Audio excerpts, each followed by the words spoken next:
Қазақ тарихында ұлт тағдыры сынға түскен кезеңдер аз болған жоқ. Соның ішіндегі ең күрделі дәуірлердің бірі 20 ғасырдың басы. Бұл кезде қазақ халқы отарлық қысым, жер мәселесі, білімсіздік, саяси шектеу сияқты ауыр сынақтармен бетпе-бет келді. Бірақ дәл осы кезеңде ұлттың рухани оянуы басталды. Қазақ даласында жаңа ой, жаңа сөз және білімге ұмтылыс пайда болды. Осы ұлы оянудың алдыңғы қатарында алаш зиялылары тұрды. Ал солардың ішіндегі ең биік тұлғалардың бірі Ахмет Байтұрсынұлы. Ол тек ақын немесе саяси қайраткер ғана емес, ол қазақ білімінің негізін қалаған ғалым, ұлттық баспасөзді ұйымдастырған редактор, қазақ баласының сауатын ашуға өмірін арнаған ағартушы.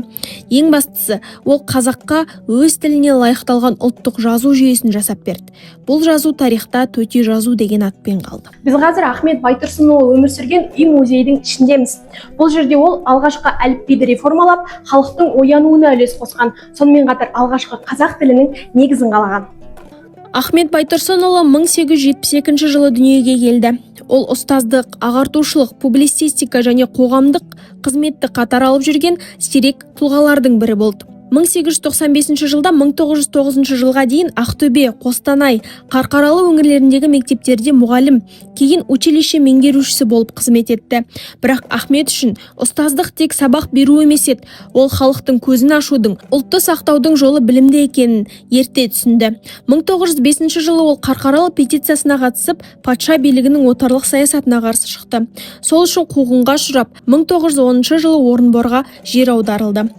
Қуғын сүргін жылдары Ахмет Байтұрсынұлы кез келген уақытта ұсталып кетуі мүмкін екенін білген. Сондықтан мына бір чемоданын әрқашан дайын ұстап жүрген деген деректер бар. Бұл жай ғана зат емес, сол заманның қорқынышы мен шындығының белгісі.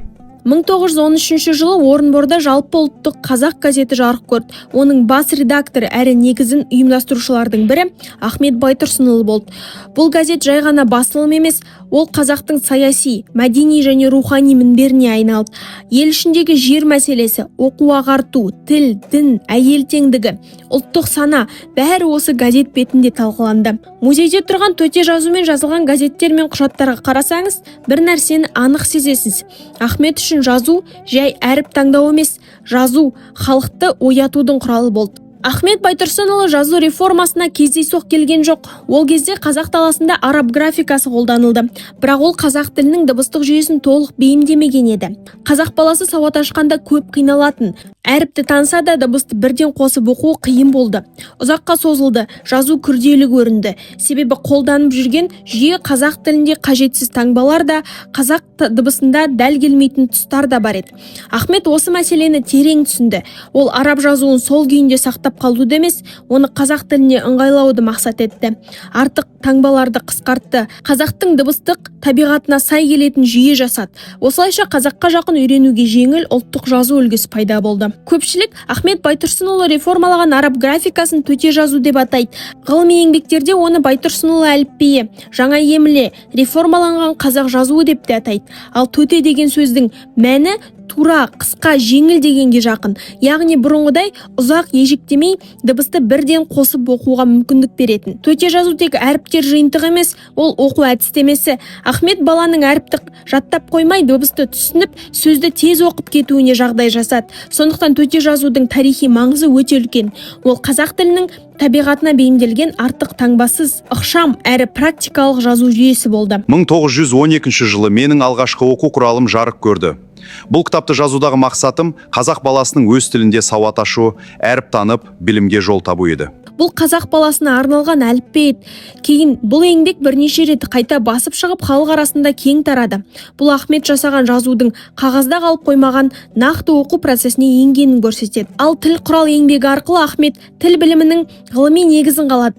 Бүгін біз мектепте үйренетін дыбыс, әріп, буын, сөйлем, зат есім, сын есім, етістік, бастауыш, баяндауыш сияқты көптеген терминдердің қалыптасуына Ахметтің еңбегі тікелей әсер етті. Яғни ол бір жағынан жазуды түзеді, екінші жағынан сол жазумен оқылатын тіл ғылымының қаңқасын жасап берді. Оның реформалаған қазақ жазуы 1924 жылы Орынборда өткен қырғыз-қазақ білімпаздарының тұңғыш құрылтайында ресми түрде қабылданды. Бұл әліпби 1910 жылдардан бастап қазақ мектептерінде, баспасөзде, оқулықтарда кеңінен қолданылды.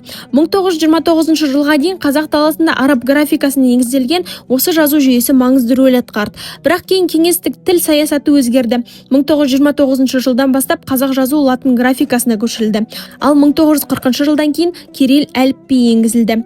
Сондықтан төте жазудың Қазақстанда қолданысы тоқтағанымен, бұл оның әлсіздігін білдірмейді. Оның тоқтауына көбінесе саяси және идеологиялық өзгерістер әсер етті. Бір қызығы, төте жазу мүлдем жоғалып кеткен жоқ. Қазақстанда әліпби бірнеше рет ауысқанымен, Ахмет Байтұрсынұлы реформалаған жазу үлгісі Қытайдағы қазақтар арасында әлі күнге дейін қолданылып келеді. Бұл оның өміршеңдігін көрсететін маңызды дәлел. Себебі жақсы жазу жүйесі уақытша саяси шешімдерден кейін де халық жадында сақталып қала алады. Ахмет жазған әліпби тек қазақ даласындағы қазақтарға ғана емес, түркі халықтарының жазу реформасына да әсер етті.